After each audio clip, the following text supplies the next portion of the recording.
بسم اللہ الرحمن الرحیم۔ السلام علیکم۔ آج ہم آپ کے لیے ایک بہترین ویڈیو لے کر آئے ہیں۔ ویڈیو سٹارٹ کرنے سے پہلے ہمارے چینل کو سبسکرائب کریں، لائک اور کمنٹ کرنا نہ بھولیں۔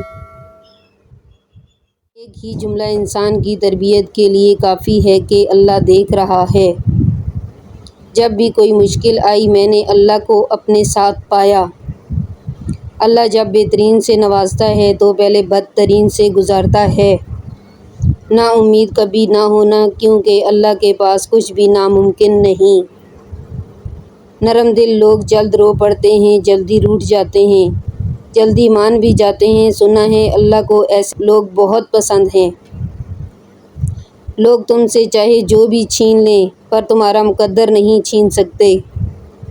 مشکل کے بعد آسانی صرف صبر کرنے والوں کو ملتی ہے۔ بے شک نماز ہی بہترین ساتھی ہے، دنیا سے قبر تک، قبر سے حشر تک اور حشر سے جنت تک۔ آنسو ہر دل کو نہیں پگھلا سکتے، یہ فقط ان دلوں پر اثر انداز ہوتے ہیں جن میں رب بستا ہے۔ دوسروں کے درد مٹانے والے بن جاؤ، اللہ تمہارا درد مٹا دے گا۔ آپ کے وہ الفاظ تحفہ ہیں جو دوسروں کو آگے بڑھنے کا حوصلہ دیتے ہیں۔ اللہ دیر انہی کے لیے کرتا ہے جن کا مانگنا اسے بے حد پسند آ جائے۔ خوشیوں کا تعلق آپ کے حالات سے نہیں، آپ کے فیصلوں سے ہے۔ دعاؤں کے روپ میں ملنے والی محبتیں بہت قیمتی اثاثہ ہوتی ہیں۔ الفاظ چابیوں کی مانند ہیں، ان کا صحیح استعمال کر کے لوگوں کے منہ بند یا دل کھول دیے جا سکتے ہیں۔ توبہ کرنے والوں کی صحبت میں بیٹھا کرو، کیونکہ وہ سب سے زیادہ نرم دل ہوتے ہیں۔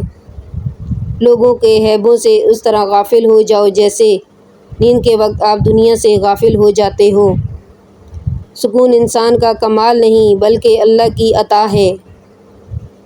اہمیت الفاظ کی ہوتی ہے مگر اثر ہمیشہ لہجوں کا ہوتا ہے۔ حقیقت تو یہ ہے کہ اللہ کے سوا ہر سہارا کمزور اور عارضی ہے۔ وہ انسان کبھی بھی زندگی میں نہیں ہار سکتا جس کی امید اللہ پر ہو۔ آپ کا اخلاق ہی آپ کا حسن ہے۔ جب آپ کسی کے راستے میں روشنی کرتے ہیں تو آپ کا اپنا راستہ بھی روشن ہو جاتا ہے۔ توڑنا نہیں جوڑنا سیکھو، کیونکہ توڑنے والوں کی حویلیاں ویران اور جوڑنے والوں کی قبریں بھی آباد رہتی ہیں۔ آج کے لیے اتنا ہی۔ مزید ویڈیوز کے لیے ہمارے چینل کو سبسکرائب کریں اور شیئر کرنا نہ بھولیں۔ Thank you.